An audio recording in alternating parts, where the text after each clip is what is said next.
Last time આપણે આવૃત્તિ તરંગલંબાઈ વચ્ચે સંબંધ ધરાવતું ઇક્વેશન જોયું, બરાબર?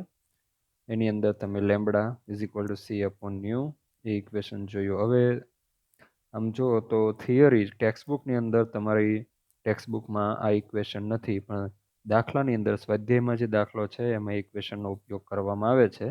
એમાં જરૂર પડશે તમને, તો એના માટે હજુ એક સૂત્ર છે કે આવૃત્તિ new is equal two 1 upon આવર્ત સમય. આવર્ત સમય અથવા તો એને આવર્તકાળ પણ કહેવામાં આવે છે, અને એનો સિમ્બોલ છે કેપિટલ ટી. ઓકે, આપણે આ રીતે અલગથી જ લખીએ એને. આવર્તકાળ 1 અપોન કેપિટલ ટી. હવે આ સમય જ છે એટલે એનો જે યુનિટ છે એ સેકન્ડ ઇનવર્સ, બરાબર, અથવા તો સમય ઇનવર્સ એનો યુનિટ આવશે. આજે આપણે થોડાક દાખલાનું ડિસ્કશન કરવાનું છે. તમારી ટેક્સ્ટબુકની અંદર ઉદાહરણ આપેલા છે. કોયડો 2.3 તમે જોયો હશે, બરાબર. હવે કોયડો 2.4ની વાત કરીએ. કોયડો 2.3 જે છે એની અંદર આન્સર તમારી તરંગ લંબાઈ છે 219.3 મીટર જેટલી આવે છે, અને આ જે 219.3 મીટર તરંગ લંબાઈ એ રેડિયો તરંગની લાક્ષણિક તરંગ લંબાઈ છે. એટલે જે આપણે ઇલેક્ટ્રોમેગ્નેટિક સ્પેક્ટ્રમ જોઈએ એમાં રેડિયો તરંગની રેન્જની અંદર આ તરંગ લંબાઈ આવી જશે. કોયડો 2.4 છે, બરાબર. એ પણ તમારે જાતે સ્ટડી કરવાનો છે. જો ગણેલો જ છે એટલે બહુ ખાસ તમને ડિફિકલ્ટી નહીં આવે. એની અંદર 2.5 પણ આપેલો છે. ફક્ત લેમ્બડા ન્યૂ એના ઉપર આધારિત જ દાખલા આપેલા છે. હવે સ્વાધ્યાયની જો હું વાત કરું અહીંયા, તો સ્વાધ્યાયમાં તમારે શું કરવાનું છે જરા જોઈ લો.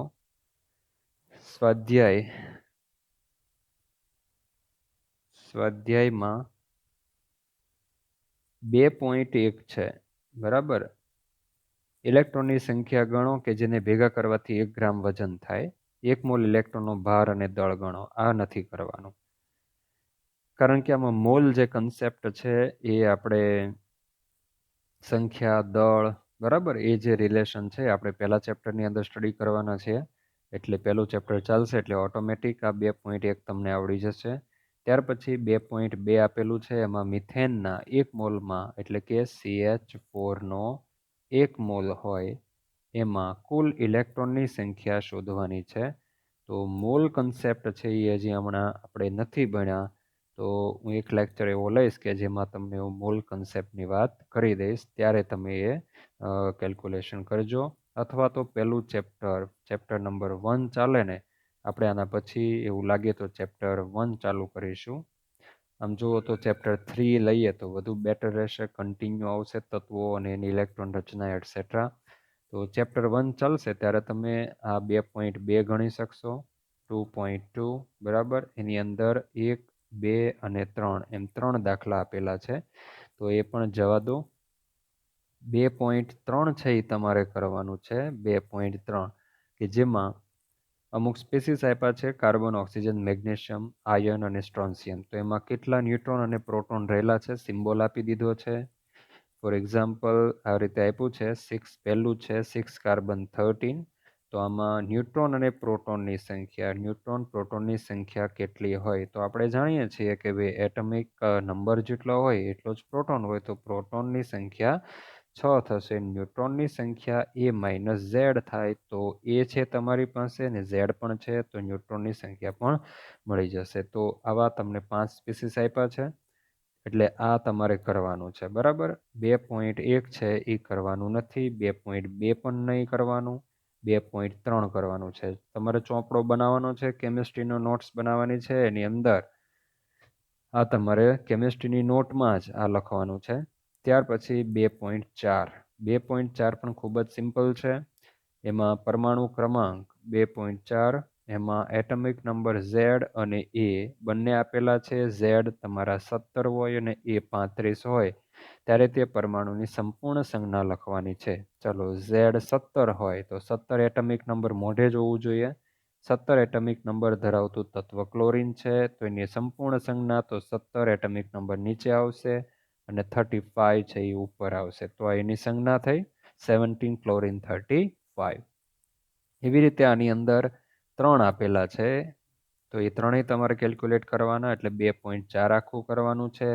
ત્યાર પછી આપણે આવીએ 2.5 ઉપર. તો એ દાખલો છે, એ દાખલો આપણે ગણીએ કે સોડિયમ લેમ્પમાંથી ઉત્સર્જિત થતો પીળો પ્રકાશ. તમારે જ્યારે આ તમે લઈને બેસો છો, વિડીયો જોવો છો, ત્યારે તમારે સ્વાધ્યાય ખોલવાનું છે અને એ છે પેજ નંબર 65 ઉપર. ઓકે, હું અહીંયા રકમ નથી લખતો, પણ તમે આ વિડીયો જુઓ એટલે જોતા હોય ત્યારે એને પોઝ કરી દેવાનો અને શું કરવાનું છે, ટેક્સ્ટ બુકનું પેજ નંબર 65 લેવાનું અને એમાં સ્વાધ્યાય આપેલું છે 2.5મો દાખલો જોવાનો છે. Sodium lamp. સોડિયમ લેમ્પ એટલે આપણે જે પીળો લેમ્પ યુઝ કરીએ છીએ ને, એમાંથી પીળો પ્રકાશ આવતો હોય છે, બરાબર. એ પીળો પ્રકાશ આવતો હોય ને એ સોડિયમ લેમ્પ હોય છે.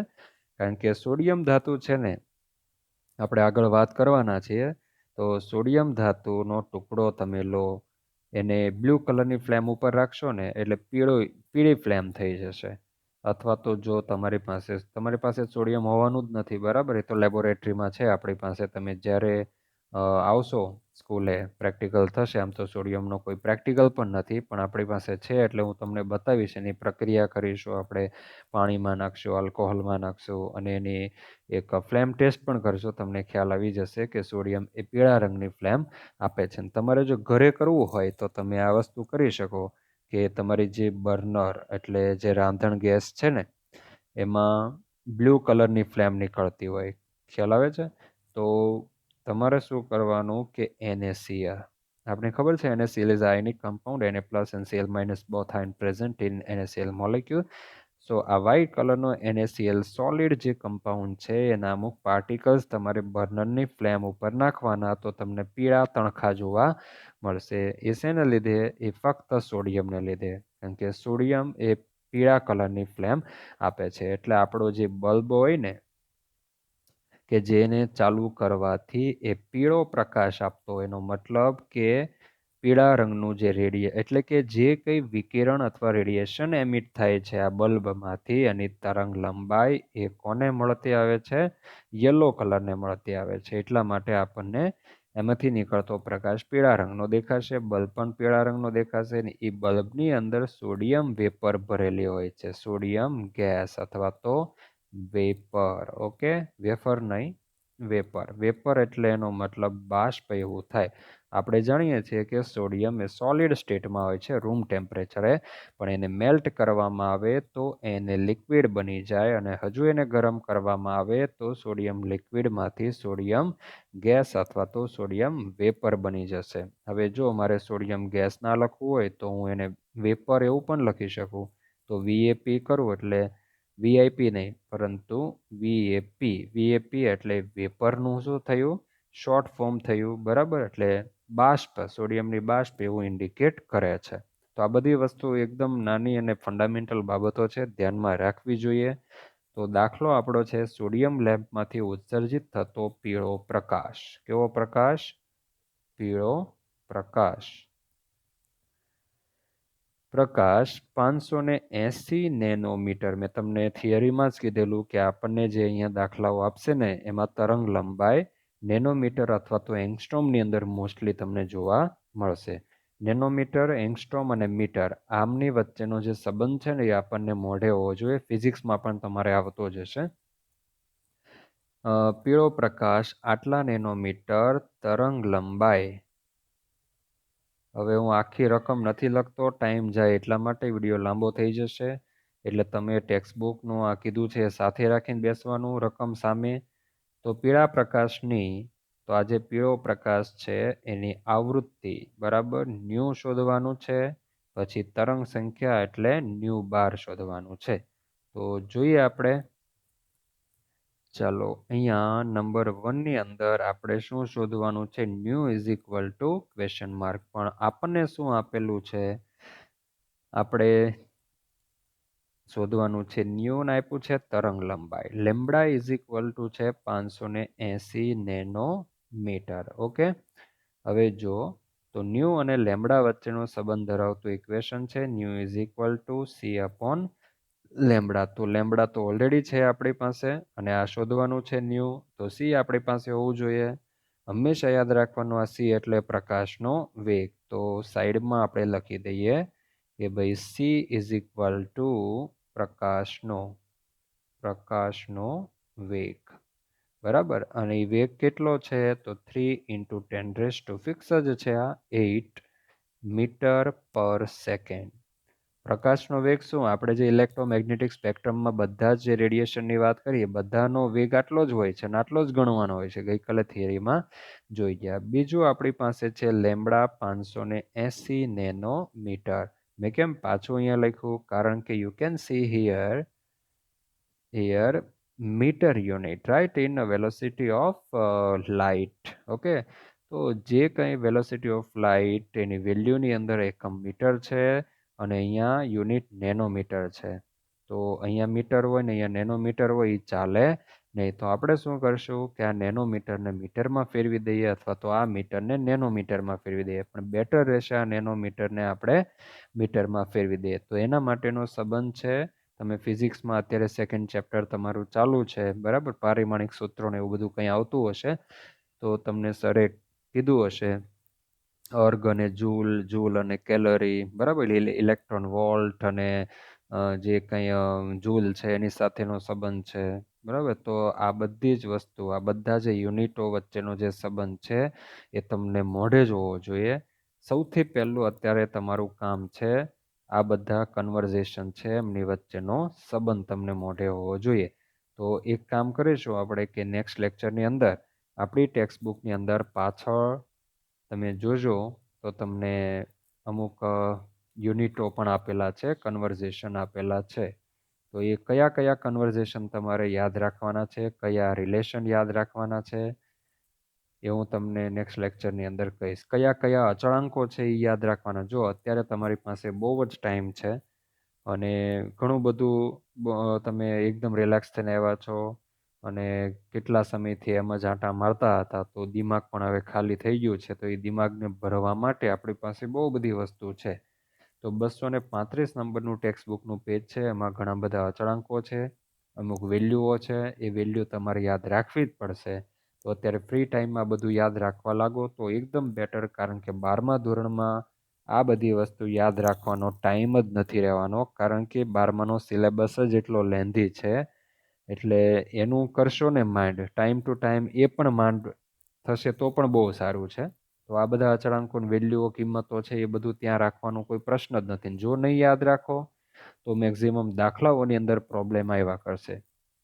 તો આ એક બેસ્ટ છે સંબંધ, 1 nanometre is equal to 10⁻⁹ metre. બરાબર. આ એક સંબંધ તમારે યાદ રાખી લેવાનો, કારણ કે આની બહુ જ જરૂર પડશે આપણે નેનોમીટરને મીટરમાં ફેરવવા માટેનો.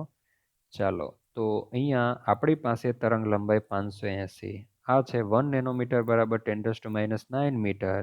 તો આપણી પાસે આટલા નેનોમીટર છે, તો 580 નેનોમીટર બરાબર કેટલા મીટર? તો શું થાય, અને ગુણી દેવાનું. તો 580 ગુણ્યા 10⁻⁹ મીટર થઈ જાય, બરાબર. આને ગુણી દો.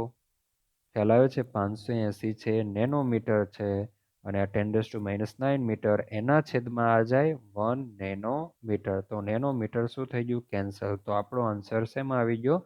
મીટરમાં. તો હવે તરંગ લંબાઈ લેમ્બડા ઇઝ ઇક્વલ ટુ 580 ગુણ્યા 10⁻⁹ મીટર. આને યુઝ કરશું આપણે.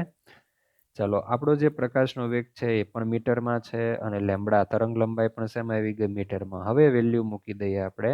તો સી છે કેટલું?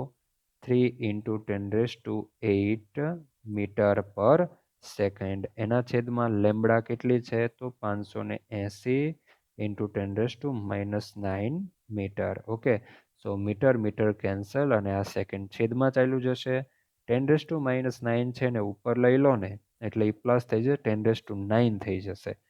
અને આ રીતે તમે કેલ્ક્યુલેશન કરશો તો તમારો આન્સર આવશે 5.1724 × 10⁻14 સેકન્ડ ઇનવર્સ. ઓકે, આવો તમારો આન્સર આવશે. હવે જો ઘણીવાર તમે લોગ ટેબલનો યુઝ કર્યો હોય અને કોઈ કેલ્ક્યુલેટરનો યુઝ કરે તો આ પોઈન્ટ પછીના આ જે આંકડાઓ છે એમાં થોડો ઘણો ફરક જોવા મળે, તો એનાથી કંઈ ગભરાવાનું નથી. આટલો આન્સર આપણો આવી જાય, આટલો તો એ આન્સર આપણો રેડી કહેવાશે. ઓકે, હવે અહીંયા 7 છે તો હું આને ઇક્વિવેલન્ટ કરીને 5.2 ઇન્ટુ 10⁻14 સેકન્ડ ઇન્વર્સ કરી દઉં તો પણ આ આન્સર કેવો છે? સાચો છે. ઓકે, હવે જો સેકન્ડ ઇન્વર્સની જગ્યાએ તમે હર્ટ્ઝ પણ લખી શકો તો હું આમ પણ લખી શકું 5.2 ઇન્ટુ 10⁻14 હર્ટ્ઝ, કારણ કે મને ખબર છે કે 1 hertz is equal to 1 second inverse. Okay, so you can write here hertz in place of second inverse. તો આ થયો આપણો પહેલો દાખલાનો ફર્સ્ટ આવૃત્તિ શોધી કાઢી. નંબર 2 ની અંદર હવે આપણે શું શોધવાનું છે? તરંગ સંખ્યા, તરંગ નંબર શોધવાનું છે. ગઈકાલે કીધું કે wave number is equal two 1 lambda is equal, we have a lambda now here, so 1/580 into 10⁻⁻9 metre. Okay, so easy, તમે નેનોમીટર પણ રાખી શકો, પણ મોસ્ટલી આપણે શેમાં કન્વર્ટ કરી દેવાનું? મીટરની અંદર. સો 1.7241 into 10⁻6 મીટર ઇન્વર્સ, કારણ કે આવર્ત નંબર છે એનો unit metre inverse, centimetre inverse થશે. જો મારે સેન્ટીમીટરમાં કન્વર્ટ કરવું હોય તો 1.7241 into 10⁴ સેન્ટીમીટર ઇન્વર્સ. તો આ મીટર છે એને સેન્ટીમીટરમાં ફેરવતા પણ આવડતું હોવું જોઈએ. એના માટે તમને ફિઝિક્સનો ઉપયોગ કરવાનો, બરાબર? ફિઝિક્સની અંદર ઓલરેડી યથાર્થ સંખ્યાને બધું જ તમારે અર્થસૂચક સંખ્યા, યથાર્થ સંખ્યા, એ બધું જ તમારે આવતું હશે. અને આ કન્વર્ઝેશન યુનિટનું પણ સર તમને શીખવશે. ચલો, ત્યાર પછી આપણે નેક્સ્ટ જોઈએ છીએ એ 2.6 છે. પણ અહીંયા 2.6 છે એ ઉર્જા શોધવાની છે. શું શોધવાની છે? દરેક ફોટોનની ઉર્જા E is equal to question mark. આમ જોઈએ તો E ઇઝ ઇક્વલ ટુ hc/લેમ્બડા એવું સૂત્ર આવે, પરંતુ આપણે આ સૂત્ર હજી ભણ્યા નથી, કારણ કે આઇન્સ્ટાઈનની ફોટોઇલેક્ટ્રિક અસરનો પ્રયોગ થઈ જાય પછી આપણે આ સૂત્રનો ઉપયોગ કરીશું. એટલે આની થિયરી હજી નથી ચાલી, તો આને આપણે સ્કીપ કરી દઈએ. આ હમણાં નહીં કરવું. 2.8 ઉપર આવે, સોરી 2.7 ઉપર આવે. તો 2.7 છે એમાં તમને રકમ આપી છે તરંગ જેનો આવર્ત સમય, બરાબર? શું આપ્યું છે? આવર્ત સમય. આવર્ત સમય અને આવર્ત કાળ પણ કહેવામાં આવે, પિરિયોડિક ટાઈમ પણ કહેવામાં આવે. ઇંગ્લિશમાં શું કહેવામાં આવે? પિરિયોડિક ટાઈમ, બરાબર? સો એને કેપિટલ ટી વડે ઇન્ડિકેટ કરવામાં આવે છે. એ આવર્ત સમય છે 2 ઇન્ટુ 10⁻10 સેકન્ડ. તો આપણે શું શોધવાનું છે? તરંગ લંબાઈ lambda is equal to question mark, પછી nu is equal to question mark, and wave number is equal to question mark. તો 3 વસ્તુ આપણે અહીંયા શોધવાની છે. તો લઈએ ચાલો આવૃત્તિ. ઓકે, હવે જો આવર્ત સમયને આમાં કોની સાથે સંબંધ છે? તો મેં તમને અહીંયા શરૂઆતમાં જ ઇક્વેશન સ્ટાર્ટિંગમાં બતાવ્યું કે આ જે ઇક્વેશન છે કે આવૃત્તિ ઇઝ ઇક્વલ ટુ 1/T. તો આ સૂત્રનો ઉપયોગ કરી શકું, કારણ કે મને આવર્તકાળ તો આપેલો છે. તો નંબર 1 ની અંદર હું લઉં છું આવૃત્તિ new is equal two 1/ આવર્તકાળ 1/T is equal two 1/, ચાલો અહીંયા 2 ઇન્ટુ 10⁻10 સેકન્ડ આપેલું છે. સો આન્સર આવશે 5 ઇન્ટુ 10⁹ સેકન્ડ ઉપર જશે તો થશે સેકન્ડ ઇન્વર્સ. નંબર 2, જો સમજો કે આ દાખલા બહુ ઇઝી છે, બરાબર? અને આ ટાઈપના દાખલા તો એક્ઝામની અંદર પૂછાતા નથી. એટલે ઇઝી છે, એટલે આમાં કંઈ ખાસ લેવાનું નથી, ખાલી કેલ્ક્યુલેશન અને એક નાનું એવું સૂત્ર જ યાદ રાખવાનું છે. તરંગ લંબાઈ લેમ્બડા ઇઝ ઇક્વલ ટુ c/ન્યુ ઇઝ ઇક્વલ ટુ, ચાલો સી પ્રકાશનો વેગ 3 ઇન્ટુ 10⁸ મીટર પર સેકન્ડ, એના છેદમાં, ઘણાને એમ થશે કે સર ફાસ્ટ જાય છે, પણ આવા દાખલા મેં તમને કીધું એક્ઝામમાં પૂછાતાય નથી, એટલે આમાં ટાઈમ બગાડવાનો કોઈ મતલબ નથી. ચાલો આવૃત્તિ, તો આવૃત્તિ તો અહીંયા ઉપર જ શોધી આપણે આ, બરાબર. સો 5 × 10⁹ હિયર સેકન્ડ ઇનવર્સ. ઓકે, અહીંયા સેકન્ડ ઇનવર્સ કેન્સલ થઈ જશે. આન્સર આવશે તમારો 6 × 10⁻². મીટર. રહી શું જશે? મીટર. આ સેકન્ડ છે ને એવું લાગે નીચે લઈ લેવાનું, અને સેકન્ડ ઇનવર્સ છે એટલે સેકન્ડ ક્યાં ચાલ્યું જશે? ઉપર. તો સેકન્ડ કેન્સલ. નંબર 3 ની અંદર તરંગ સંખ્યા nu bar is equal to 1/λ. જો એક પછી એક જ આપણને દાખલો ગણીએ એમાંથી જ જવાબ મળતો જાય છે. 1/λ. તો લેમડા તો તમે ઉપર શોધો, આયરો. તો is equal to 1/6 × 10⁻² metre is equal to 16.67 meter inverse. This is our new bar wave number. Okay. So આટલું થયું. ત્યાર પછી 2.8 છે, પણ 2.8 છે ને એ ફોટોનની સંખ્યા અને ઉર્જા સાથે રિલેટેડ છે, તો આપણે ગણવાનું નથી. ઓકે, બાકી તમને જે કીધું છે એ પૂરું કરી દેવાનું. અને હવે હું અમુક તમને અહીંયા દાખલા આપું છું, એ તમારે હોમવર્કની અંદર કરવાના છે. HW એમાં નંબર 1,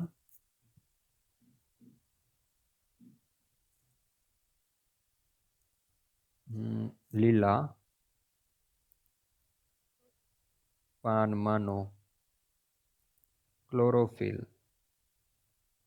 4.62 × 10⁻14 હર્ટ્ઝ પ્રકાશનું શોષણ કરે છે,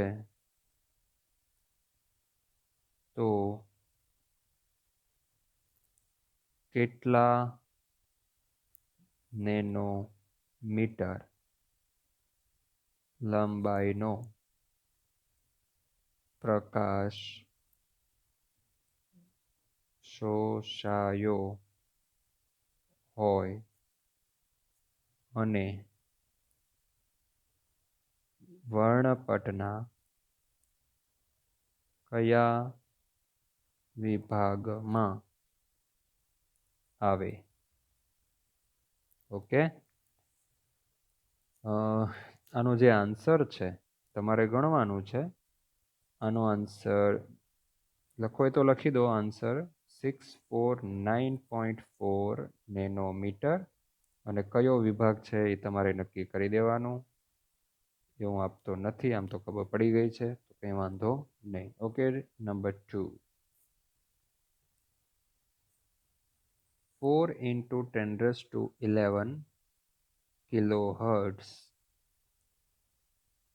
આવૃત્તિના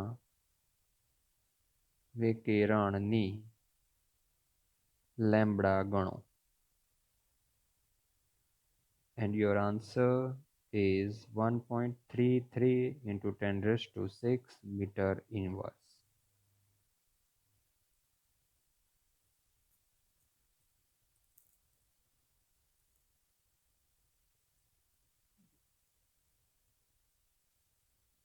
ઓકે, તો આ બે દાખલા કેલ્ક્યુલેટ કરવાના છે. ઇઝી છે, એટલું બધું ખાસ કંઈ એમાં નથી. અને બીજું મારે તમને જે કહેવાનું છે એ કે એક સંબંધ ખૂબ જ ઇમ્પોર્ટન્ટ છે. ઘણી બધી વાર તમને તરંગ લંબાઈ છે એંગસ્ટ્રોમની અંદર આપેલી હોય, તો 1 angstrom is equal to 10⁻10 metre. જે રીતે 1 nanometre is equal to 10⁻9 metre લાવેલા, તો એંગસ્ટ્રોમ અને મીટર વચ્ચેનો આ ટાઈપનો સંબંધ છે કે 1 angstrom is equal two 10⁻8 centimetre. અહીંયા મીટર છે, અહીંયા સેન્ટીમીટર છે. અને આગળ કીધું એ મુજબ કે 1 kilo hertz is equal two 10⁻3 hertz is equal two 10⁻3 second inverse also. કે તો આટલું ધ્યાનમાં રાખજો અને આ બે દાખલા ગણી લેજો. આવતીકાલે આપણે ખૂબ જ ઇમ્પોર્ટન્ટ થિયરી તરફ જવાના છીએ. પ્રકાશ જે છે ઇલેક્ટ્રોમેગ્નેટિક સ્પેક્ટ્રમ છે એના કણ સ્વભાવ તરફ જઈશું.